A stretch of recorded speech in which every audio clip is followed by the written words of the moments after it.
Welcome back to Behind the Cage, guys. Today I have a guest named Dawson Bruneski. He was a freshman this year up at Maine. We became close friends this year, mostly due to our bond over being fans of the UFC. Obviously, me and Ed talk a lot about it. And Bruno actually trains MMA over the summers as well as hockey, which this podcast being called Behind the Cage, I like to dive into what athletes or hockey players do beyond hockey because I think there's a lot more to us than just what meets the eye. And so we'll definitely dive into that. And we'll also give a little background of his hockey story and how he managed to become a Division One player. So I'll bring Bruno on now.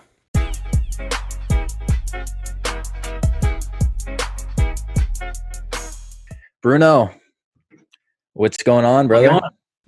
How's the quarantine going? That's the classic question right now. Been all right. Like my area, I'm not sure about you guys yet, but my area is starting to slowly open up and able to go to restaurants with limited capacity, and I'm actually able to get out golfing, which is nice. So the restraints are starting to get a little bit lifted, but it's definitely more normal than it was. That's unreal. Yeah, it's a little bit shittier here still, I guess you could say. But yeah, what have you been working out at gyms? Are your gyms open? Gyms are not open yet. No, I thankfully I have a pretty nice gym, pretty nice setup downstairs in my basement. I have a bunch of dumbbells and free weights, stuff like that. I have a bench press rack, so been able to get most of my workouts, my lifts in just at my house here. And then I also started training again with my mixed martial arts coach as well. Oh, so you've been able to get in the MMA gym?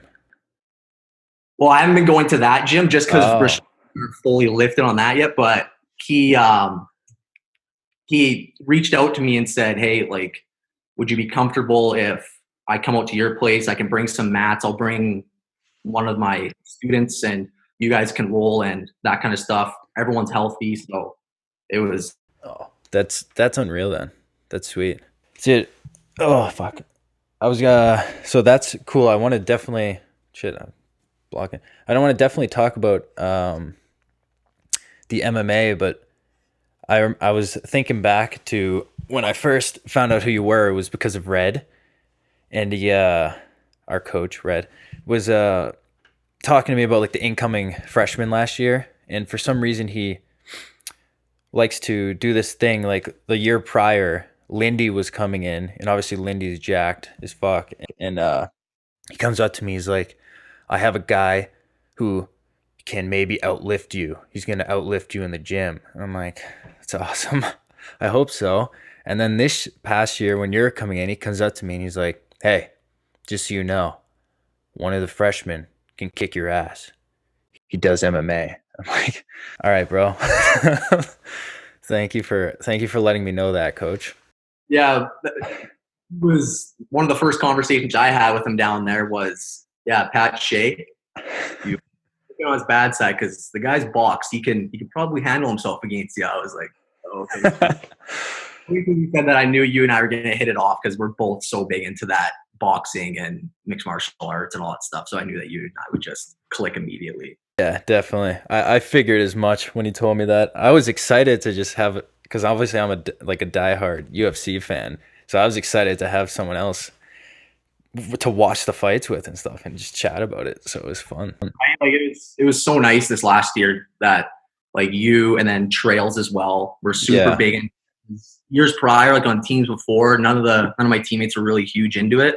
So I would just have them over, but they're not really big into it. But it was a lot of fun watching the fights with you and breaking down fights with you and giving our opinions on who's gonna win and that kind of stuff. Yeah, makes it way better. We pretend to be Joe Rogan in the gang, so that's always Exactly. good.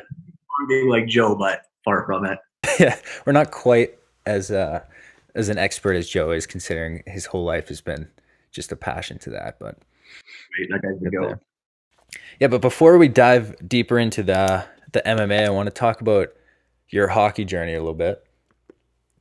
So, first, just kind of start off like why'd you start playing hockey? Where'd you start playing? Like what level were you kind of ahead of the pack at a young age, or did you find yourself behind a little? Just kind of go into that a little.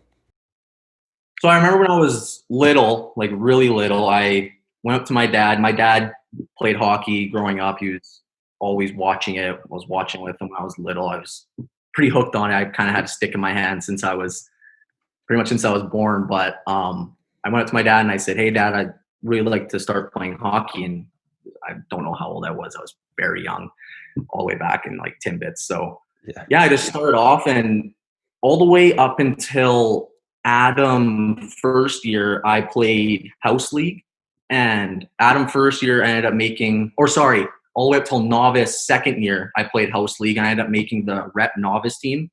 And then after that, I played rep all the way up until I was 15. And just in my hometown of Camrose, I had played my minor hockey there. And so I was a forward my whole life growing up. And when I was 15 years old, I came off two kind of rough years of Bantam, didn't get a whole lot of opportunity, wasn't getting talked to by any WHL teams because like the whole Bantam draft was kind of the be all end all that year. But didn't talk to many teams, didn't get drafted. So I said to myself, told my parents that I didn't want to go try out for the midget major team in Sherwood Park. Camrose didn't have a midget major team, so all they had was a midget minor team. I just told my parents that I just think I need a year to get my confidence back. And honestly, it was probably the best thing for me. I had a great year in midget, my midget minor year, and put up quite a few numbers and started getting talked to by some AJHL teams. And then,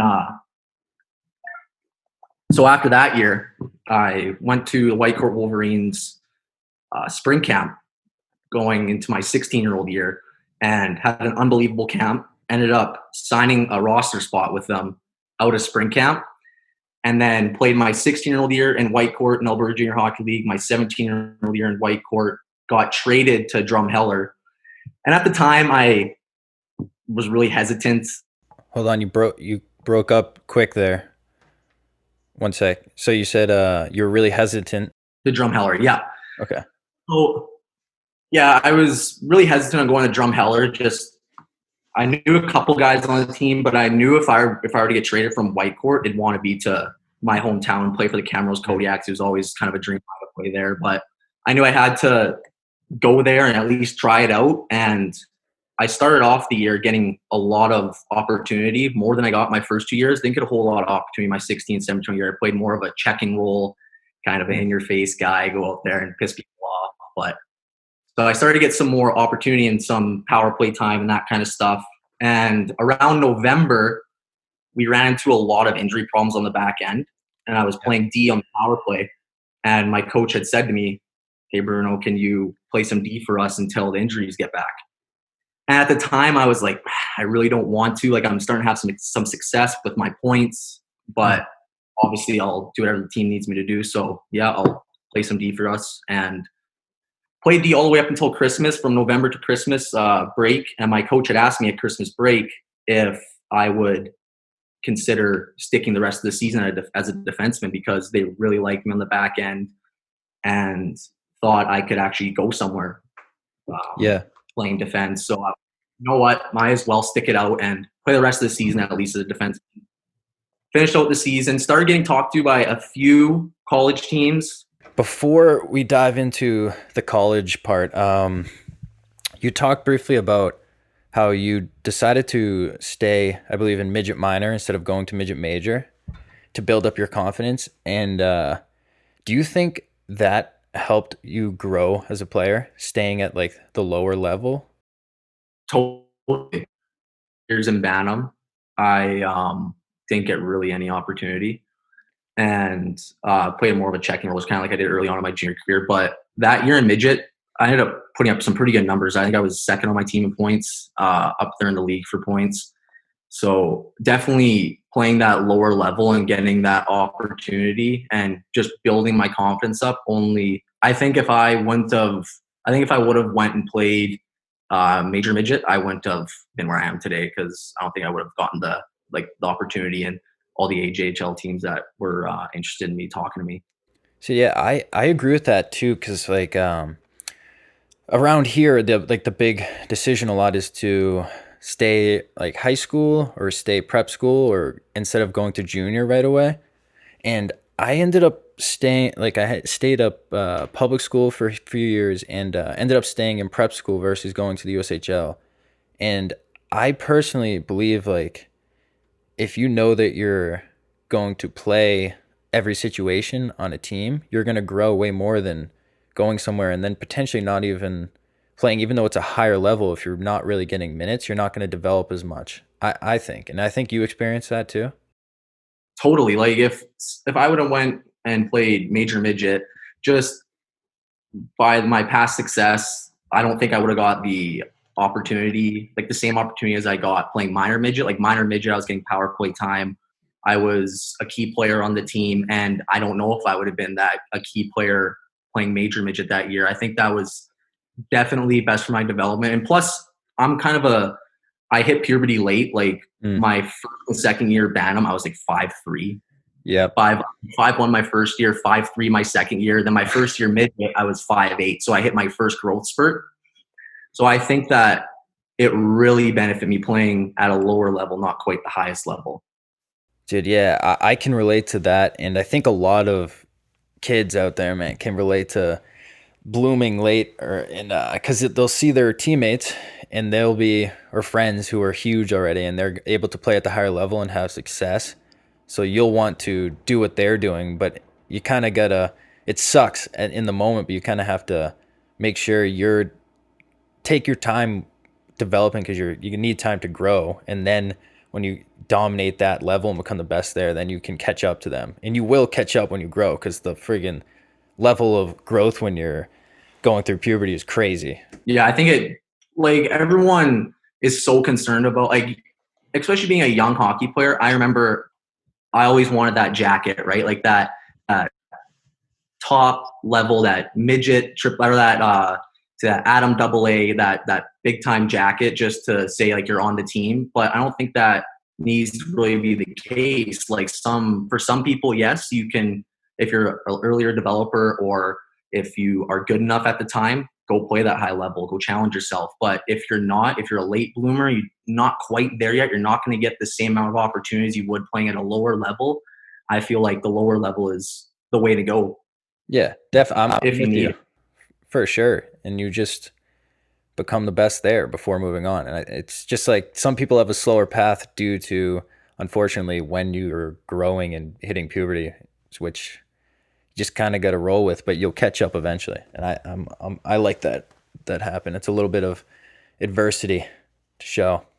For sure. It's kind of, yeah, and it's kind of like, so like the up and coming fighters, you would know this, like Yeah, it's a guy like Sean O'Malley. Like they're just kind of feed him some fighters, get some hype behind him, let him develop a little bit more, and then once he's ready, face a higher contender, right? hmm, So you don't always want to jump right in. It's like a guy like Darren Till jumped into the title yeah, shot too with starched. got Like there's cracked. Absolutely. So you were a forward up until your last year of junior. Is that what you said? yeah. So I played D. Yeah, I was up until my second last year, halfway through the season of junior. In my 18-year-old year, about November, I switched to D and just ended up playing D for the rest of that season. And then I ended up committing to Maine. I came up on a visit in like February, and I ended up committing later that week in February. Random. There's a question. Do you think if you hadn't switched to D, do you think you could have made it Division One as a forward? I don't know. I'm not. I couldn't tell you. I didn't have a whole lot of interest as a forward. Like I said, my first few years I was more like, even my 16-year-old year, I led, or I was second on my team in penalty minutes. I played 32 out of 60 games and I had 130 penalty minutes or something like that. So I just went out there, ran around, hammered everything, just tried getting under people's skin, aggravating people. And I was kind of the same role my second year. So that kind of role isn't, like, obviously there's room for those kind of players on every team and everyone needs those kind of players, but just with my size and my stature, I don't know if being a forward and playing that role, if I would have made it to the NCAA level. Yeah, it's interesting how that kind of works. Because then you almost became you became a higher level offensive defenseman the next year. Yeah, yeah. Well, like I said, I missed a lot of the season. I tore my MCL early in the season. Yeah. So I was over 6 weeks, and then I came back and I started getting some groin issues throughout that year. So I didn't play a whole bunch. But when I played, I would consider myself as kind of a two-way defenseman, hard to play against on the defensive side. But in that AJ level, I was able to jump up to the rush and had Yep. good offensive instincts, played power play and stuff like that. So getting a lot more opportunity as a defenseman. Yeah, it's funny. It was like it was just kind of meant to happen that way. I've seen that before with the dude on Northeastern, Ryan Shea. He he was a forward his whole life until he was like 14 and got switched to D, and at the time he was kind of pissed about it. But he ended up getting so much college interest when he became a D versus the like interest that he would be getting as a forward. It's funny that how it works that way sometimes. Yeah, and I think back, like if I was highly considering requesting a trade, like when I got traded to Drum, because I my heart was like set on camera. I was like, I wanted to play in my hometown, live at home, that kind of stuff. But if I look back and think like if I would have came to Camrose, I probably wouldn't have played D, and I definitely wouldn't be where I am today playing at the University of Maine. That's for sure, in my opinion, at least. Yeah, that's cool. That's funny how it worked out like that. As a kid from Canada, though, um, typically a lot of the kids will want to play in the CHL. Did you have a dream of playing in the CHL growing up? Little bit. I actually when I after my 16-year-old year playing in White Court, I was kind of known as a feisty player and that kind of stuff. And I actually started to gain some interest from some WHL teams. But I knew if I were to go to the dub, that my role would probably be a fourth liner, a checker, a guy that went out there and had to fight and that kind of stuff. And I wanted to be more than just that kind of player. And so I just stuck to my roots in the AJ. I feel that. So at that point, when you stuck to the AJ, obviously your plan was to play college in the U.S. Yeah, yeah, it was always a goal of mine Okay. to make it to commit to a school and get a scholarship, get education out of things.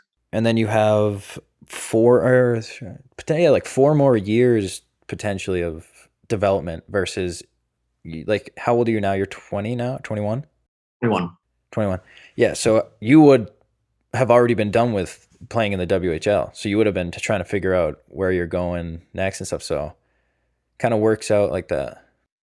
Yeah, for sure. And I was more set on the dub when I was in Bantam because the Bantam draft was like the be all end all, right? Like that's what Yeah. every kid wanted to get drafted and that kind of stuff. So my mind was more set on the dub back then. But as I got older, I knew that an education was extremely important. And like if I got to play NCAA Division One hockey somewhere, that was any kid's dream, right? Yeah. Yeah, I forgot. That's right. You are a big school guy though, huh? I never used to be. I never used to be. I surprised myself this last year with my grades. We had the one class together, Mav, obviously, and I was surprised to see it because it's kind of a casual class, and you were ripping those reflections out left and right.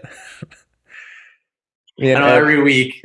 yeah, me and Ed did them all the final 2 days, and you were fucking busting them out. I know Ed was reaching out to me. He's like, "Hey man, like I don't know how I'm gonna finish all of these." I'm like, "Dude, I don't know. I got them done on time. Like Yeah, I would be too stressed. I'm the kind of guy where if I get an assignment handed to me, I need to get it done. I can't wait till last minute to hand it in. Otherwise, I just get way too stressed about things. and there's nothing wrong with that. That's probably the better way to do it. I spent a full probably day completely dedicated to that, and that sucks doing that. So I And they mean, were hard. Like they're 500 words. Like you had to come up with some yeah, stuff. you have to really bullshit your way through it. Like that's me what I did. You kind of just gotta Yeah. BS your way.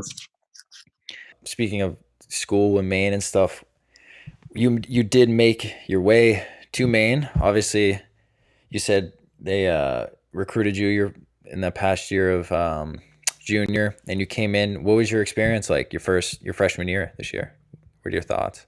It's fantastic. Like the guys, like couldn't have had a better group of guys for my first year of college, and the whole school side of things and college life was a lot of fun. Had a lot of fun this last year. In terms of hockey, like being a freshman, I didn't get a whole pile of opportunity, but I'm definitely working my ass off this summer to try and get some more opportunity in for this next year. But I absolutely loved it. Like I cannot wait to go back next year. Yeah, that's unreal. I agree. I've had that. It's gone now, but like looking back, like the 4 years it was just a blast. And obviously, you have three more. Just enjoy the hell out of that. But it's talking about how you were saying, like, yeah, as a freshman, you came in, you didn't get too much love, which a lot of that happens to a lot of kids, and you kind of seem to deal with it well. Like you seem pretty mentally tough. Like you didn't let it ruin your confidence at all. You just kept pushing, and I think having that type of attitude and work ethic will end up you will end up seeing minutes with that. Did you feel like you handled it well like that? I think I did. So I kind of went through the same thing my 16-year-old year, where I played 30 out of 60 games, thinking a whole lot of opportunity. Just had to be that guy that worked my bag off day in and day out in practice and in the gym to try and really earn my ice time, my opportunity. So a big point of emphasis that the coaches put on me for this upcoming season is they really wanted me to gain some muscle and some size and some mass. So I've been really, really focusing on that aspect of my game, just really trying to gain some size and strength. Just being a smaller defenseman, a smaller like height wise defenseman. I'm only about 5'11", but Yeah, so I got to be a little bit stronger to be able to handle myself in the corners against guys like you and trails, like the big boys, right? it's bulking season now, Right, exactly. which obviously has been kind of a struggle too, because with the gyms not being open. But I mean, you'll find a way. You've been grinding, I'm assuming. Oh yeah, like I said, I got a whole bunch. I got dumbbells all the way up to like 75 pounds down there. I got a bench press machine, so I've been able to. Really hasn't Hell affected yeah, me too much. I've been able to be lifting every single day and you've been gaining a lot of strength. a pile of strength. Hell yeah. I've been not really doing so much hockey specific training right now. I'm gonna transition that later June, but right now my main goal is until that point just gain as much muscle and size as I can. Just try and get as strong as I can before I transition to the hockey specifics. I think that's smart. I kind of break my summer into like three phases. There's the first part of summer, like the last couple months or so, and right now it's kind of just regain strength and gain more strength in that area. And then like the second phase, which I'm getting into now, you start really working on your speed and explosiveness again, mixed with the strength gaining. And like the back end is a lot more of just the explosiveness and speed stuff. I think that works pretty well. Yeah, totally. I'm gonna start my transition over to like that kind of phase here soon, but I just want like a little extra time to because that was like a main point of emphasis was my strength. I needed to get stronger. So I've just completely changed my workout program and routine to trying to bulk up and get big. Oh, I Curls need for the to girls. yeah, A exactly. lot of it, dude. It's literally you're just bodybuilding. It's beach body workout. Kinda, kinda. Yeah. Hell yeah. I love that shit. That's the funnest. I think that's the best. Well, there's nothing like just going and ripping a little beach body. You feel so good after. I know, actually. Um, I was gonna say for my point of view as like a senior with you guys coming in, I don't obviously this was your first experience on the team, but as a whole, dude, like this year was probably fuck, I'm cutting. This year was probably like the best closest team that we had in my 4 years. And I don't know if it probably had a lot to do because you guys had 10 guys come in. And I think the way that we all had the relationships before with the guys returning, but the way that we all just, for some whatever reason, with the freshmen, we all became such good friends. And I was talking about with Quinny how we could go around at the party and like talk to anyone. We had a relationship with like every single guy, which I thought was really cool. Totally. And a big part of that was you guys like Trails, and there's a bunch of you guys that reached out to myself, and I'm sure the other freshmen that came in and really just welcomed us. Like, that was a very big part of it, is just knowing that you guys weren't gonna kind of like exclude us from stuff just since we're freshmen. You guys just brought us right in, and just, it was fantastic. And that was a big part of, I think, why our team was so close, is just because everyone's so genuine and nice and I think, opening. yeah, I think that's huge, and it's obviously played a. I think it played a big role in why we had success this year as a team. So now that we've kind of gone over your hockey story, I want to dive into now, because I did market this as how you were a hockey player and an MMA fighter. How I like old how were you? What's that? I like how you say MMA fighter. Yeah. I don't actually like, I've never actually like fought in a competition, but I knew what you meant. Yeah, but we're gonna market it like that. I like it. I like a little clickbait. Yeah, hell yeah. Future UFC fighter. Yeah, future UFC fighter. Watch it. and NHL player, all Yeah, in one. He's yeah. gonna be playing the NHL in the winter, UFC in the summer. It's gonna be crazy. That would be the Bo Jackson of hockey and MMA. Yeah, exactly. But I want to talk about when you started and what made you start training mixed martial arts. So I'm going into my 5th year now of training it. And for as long as I can remember, I've been just a massive fan of MMA and the UFC. And I've always, like when I was younger, I always wanted to like learn how to defend myself and just really understand what those guys are doing in there. So there was never a coach or MMA trainer in my hometown until 5 years ago. My mom caught wind that there was a new MMA trainer in my hometown. It was just a no-brainer. I was like, I gotta go train this. So the last 5 years I've been working with him, and it's been a lot of fun. I've been learning a lot. I think that's so cool. I've always wanted to do it. I've never seemed to have or find the time to do it, but I think it's just so cool to like, not that you're going out looking to like fight people in the street, but like if you ever find yourself in a situation where someone's coming at you and stuff, you know how to defend yourself. And I Totally. think that's And huge.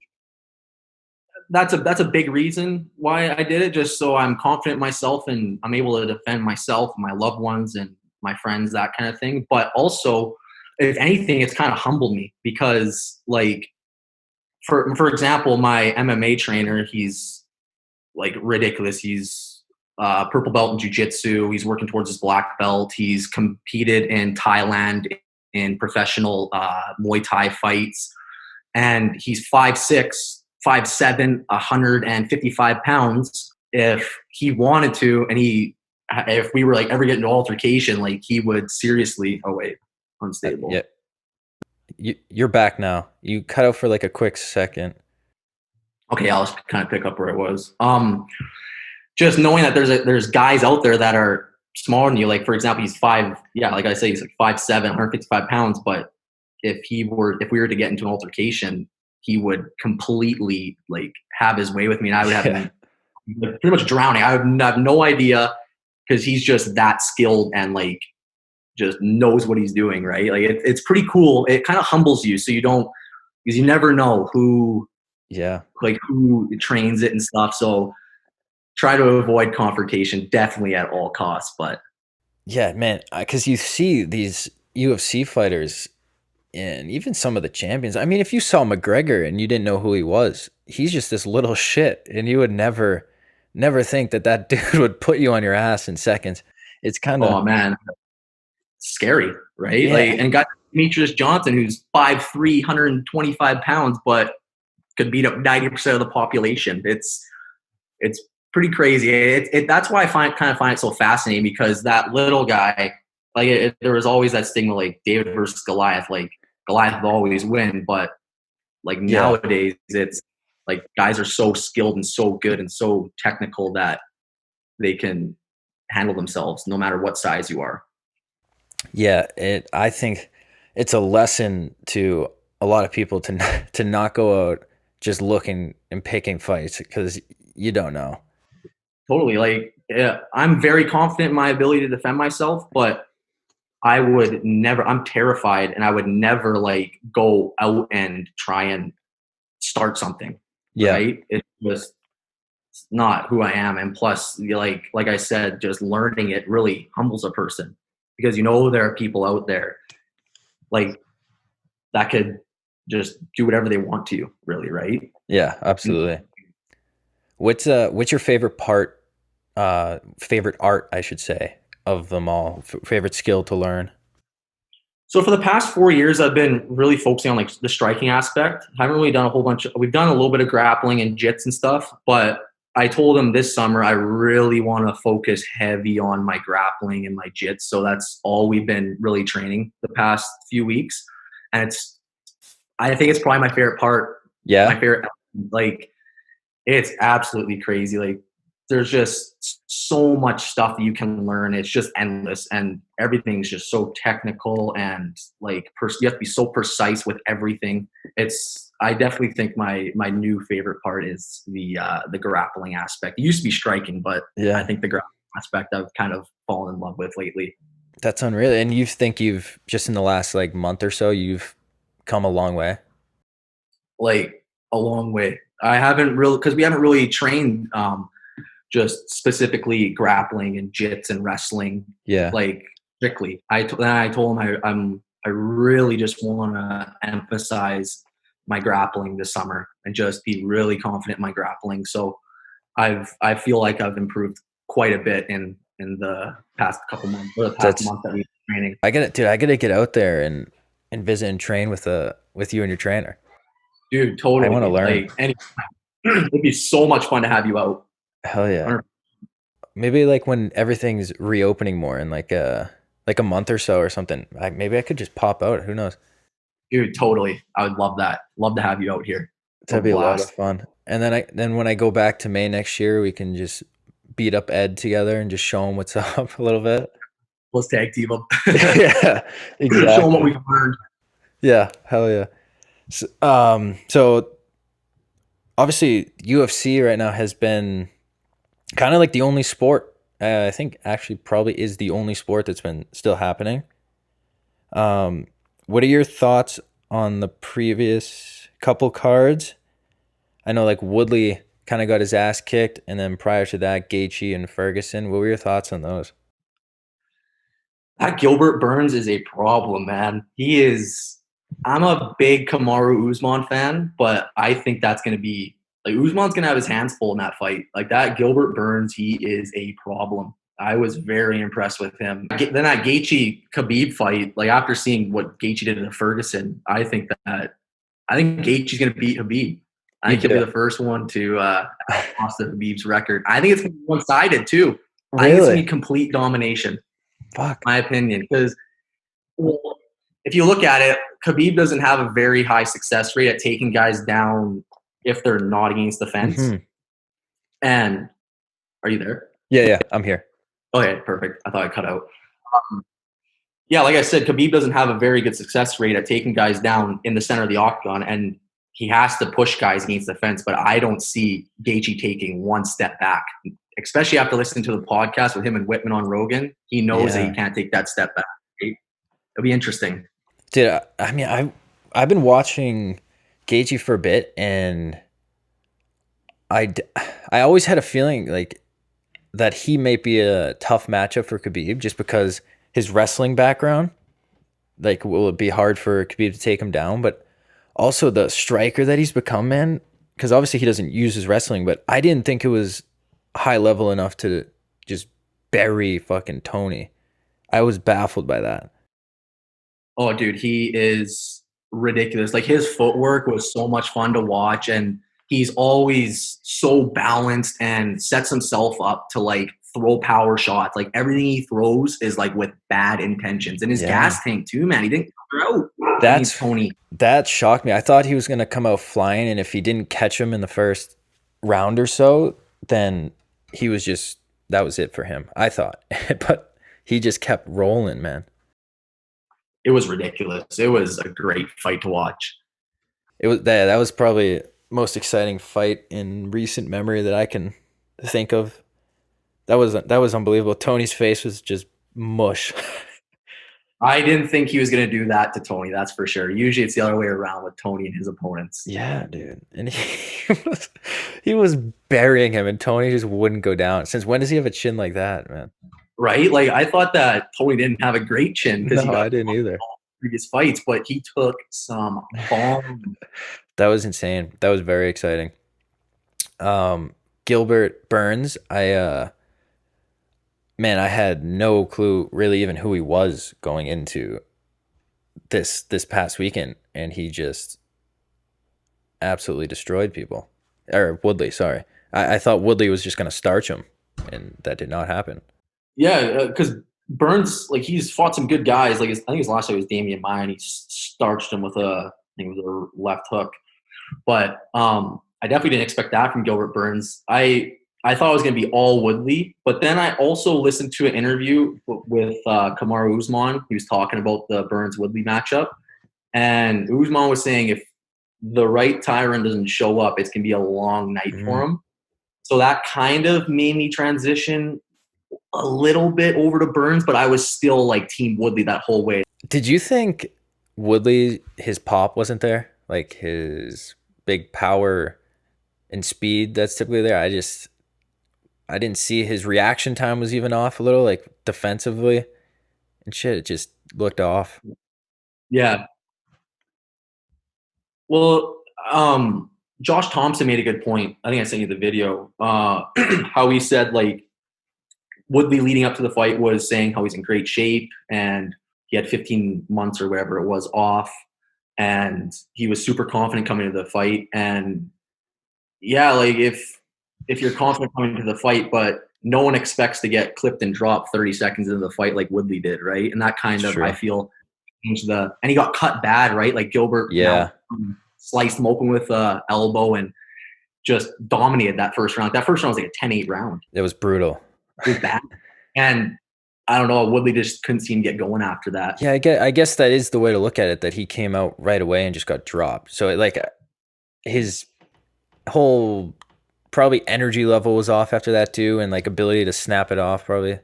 Totally. For sure. Which but yeah, man, I'm excited to see if I think Masvidal deserves to have the fight first, but I am excited to see Burns start fighting some of those bigger guys. Maybe Covington first. I think that could be fun. Yeah, that'd be a great fight. Very interesting because the pace Covington brings and stuff. It would also give a little hint into how he would match up against Kamaru Usman if he won that. So totally. I think that's what they should do. I think they should give Masvidal the title fight because he deserves it with the guys that he's beaten and how sensational he's been performing. Yeah, but he's been killing. I'd like to see Burns fight a guy like Covington with that high pace, kind of like what Usman would look like to him. The only problem is right now everyone thinks in that division thinks they're worth more money than they are, so they're not making any moves right now. Like Masvidal's waiting for this big paycheck, so he's like, "Oh, never mind. I want to fight Diaz, all this shit." Now Usman wants to fight McGregor so he can get paid more and shit. Dude, he's fucking. I do not want to see that Usman McGregor. That kind of scares me. Terrifies me. The only thing is that Usman is talking. He's like, "Yeah, we'll stand for the first couple." That's a bad idea, but I think once he sees himself getting cracked in the face, because McGregor's boxing's way better than him, I think he'll immediately just take him down after. He'll be like, "No, this is bad idea. I'm not going to strike with him." 100%. And he even said that he's willing to put in the contract to stand for those 2 rounds, which that could get for him because those first 2 rounds of Conor are very explosive and very dangerous. Like Usman is powerful, but dude, his boxing speed and just smoothness is not anywhere near McGregor. So that could end up being more interesting than it kind of seems, but who knows? I totally agree, especially if they stand for the first two. Yeah, exactly. So this weekend, I want some predictions. The card this weekend, it's not so much too many stars per se on the card, but you said personally you're pretty excited. There's some exciting fights. Which ones are you excited for? That Chase Hooper, I'm excited about him. He's a Yeah, Askren's son.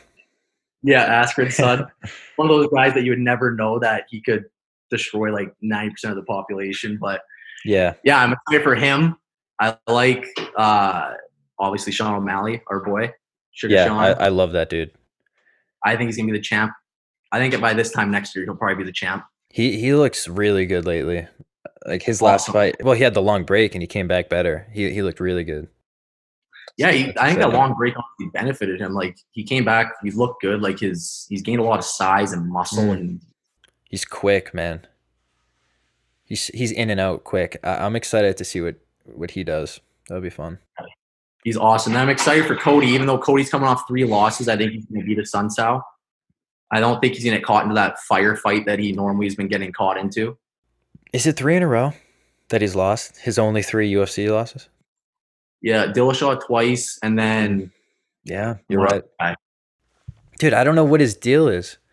Like you saw him fight fuck, I'm drawing a blank, Cruz, and he so that was incredible. He took his time, patient with it, and the last fight he was doing the same thing, and then he just decides, you know what, fuck it, I'm just gonna drop my hands and start throwing and leave my chin open and get cracked. It's like he gets mad and loses his temper or something. Yeah, Not his good. last 3 fights that's happened. He Yeah. said he's red, and when he gets mad, and can't do that against these world class guys because you're going to get No, caught you every get time, right? right on the chin. Yeah, it's in his. Yeah, it's stupid. I'm curious to see how he looks. I think hopefully he would learn from that. I heard he's been focusing on his wrestling because he does come from a wrestling background. So Really? I'm kind of excited to see if he uses his wrestling with those heavy hands. But Yeah, that would be interesting. I didn't even realize he came from a wrestling background because he's such a good boxer. yeah, he's a very good wrestler too. Defensive wrestler at least. I don't know about offensive, but yeah, I'm pretty sure he comes from a wrestling background. And then Aljamain Sterling, excited about him. Okay. Good up comer. Yeah, that should be exciting. Also, dude, I didn't realize Neil Magny, although he's not considered top tier really in that division. He did have some big wins like Condit and Gaslam. I was looking at that today. I didn't even realize that he beat Gaslam as well. Yeah, earlier, which is very interesting. Yeah, that'll be exciting to see him then too. Yeah, I don't know. But he's off and on. Like he has 7 losses, but it's that could be interesting. Who knows? But let's get. I want you to give your fight pick for the main card. The five fights on the main card here. So we got O'Malley in Wineland. Who do you have? Sugar Sean, baby. Sugar Sean all day. Hell yeah. And then Neil Magny versus Anthony Rocco Martin.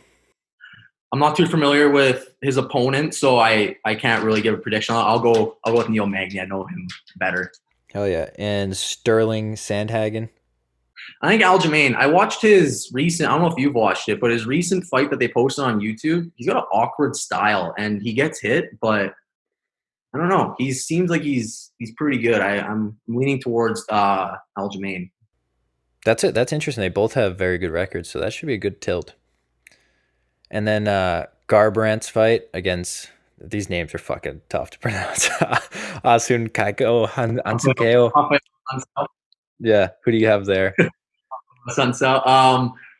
Sunsao, he's a little bit older. I think Cody's gonna win. I think Cody will come back big. I'm excited for him. I'm a big Cody fan, so I hope he wins at least. I'm with that. And then for the main event, couple women, we got Nunes versus Spencer, which I haven't seen Spencer fight, but 8-1. She I watched her fight live when I went to the UFC came to Edmonton when it was Holloway and Edgar. They fought, and she fought Cyborg on that card, and it was Ooh. one of the best women's fights I have ever seen in my entire life. She is a warrior, man. It could get interesting.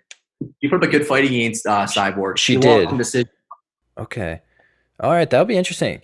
Dude, Nunes is scary because like she has some hands, man, but like that last fight, the girl was actually out striking her, so she turns out comes from a little grappling background as well. So Yeah, she had she's tough to beat. very, Very tough to very. beat. Amanda's terrifying. I'm picking Amanda, even though Okay. the other girl's Canadian, but I have to go with Yeah. Amanda. It's hard. She's hard to bet against at this point because of the role she's been on. Yeah, cool. So got that. Now I I put up a Q&A on the Behind the Cage Instagram account, so I'm going to roll through a few of those questions before we wrap up here. So we went through some of the questions just naturally. So we have a question from Tobin Lambo, and he says, "What is it harder to train for, hockey or MMA?" And I'm going to add to this question and say, how do you balance out the two in the summer? So yeah, it's definitely different because you're using different muscle groups. Like, so you can be in really good hockey shape, and or for my experience at least, I'll be in really good hockey shape, like cardio wise and all that stuff. But then I'll go spar 2 or 3 5-minute rounds, and it's just like no other thing you've ever felt. It's just exhausting. So I feel like MMA is more full body because you're using every muscle group in there. You're throwing kicks, you're grappling, throwing punches, elbows, all that stuff. Um, Balancing it, I think it's more of me kind of escaping the hockey training in that aspect, and it's nice for me to like be able to train something different and kind of cross train, just kind of get my Yeah. mind away from hockey specific and go over to something else that I really love and enjoy. Yeah, I think that's cool. And a big part of like the name of this podcast is Behind the Cage, is kind of like what athletes and hockey players do beyond hockey. So I like to showcase that, and it you doing MMA, like you just said, it kind of works as an escape, and which I'm assuming is very helpful to get your mind, because you can't just be doing hockey 24/7. It would become a lot. So it's something else that you can do as an escape. Totally. Moving on, we got Cups 10. He says, "Who would win in an MMA fight, you or me?"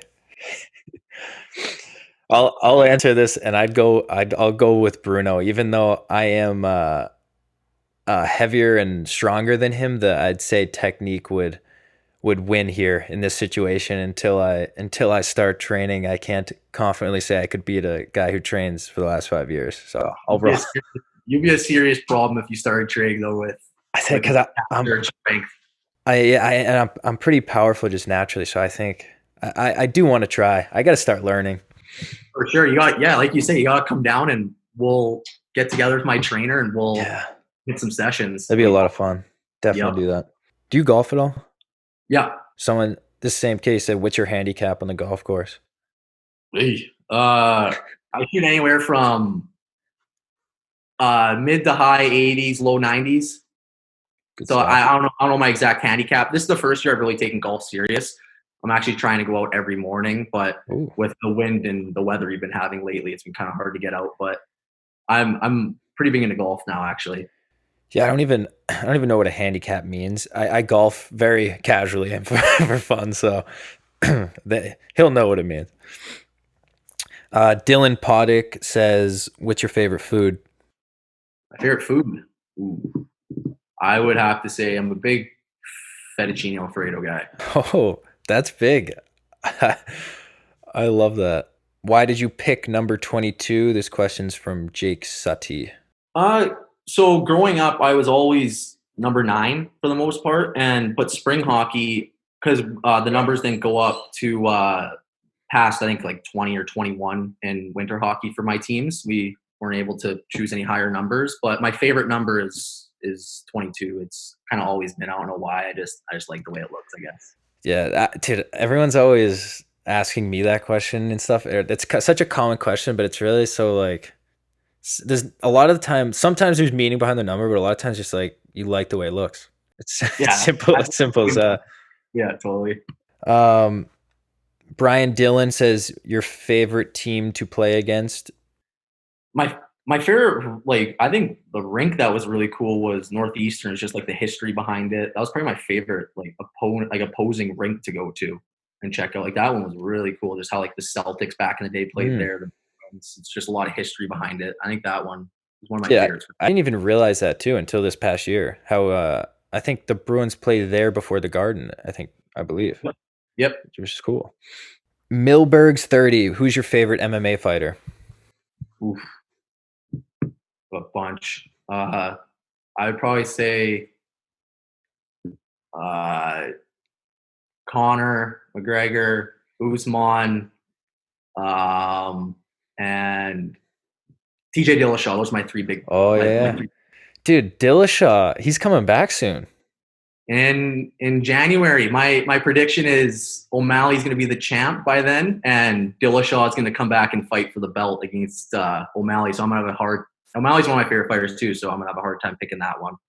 Dude, that could be a tough fight for Dillashaw I think that Dillashaw's gonna have his hands full. because he's so long and quick. That's interesting. Um, how do you think though? Because allegedly he's always been on EPO. Do you think he looks good when he comes back? We'll have to see. I don't know. That's interesting. Yeah, he's always had that crazy gas tank. Yeah. Garbrandt was saying the whole time in their buildups that he was on EPO and test him for EPO, and then a few fights later he cracks, which is very That was very ironic, actually. yeah. So that will be fun to see, definitely. Um, D'Angelo 25, he says Gatorade or water. Depending on what I'm doing, if I'm really water guy. Big water I guy. love water. Water's a classic. I mean, I'm a big water guy as well. I love.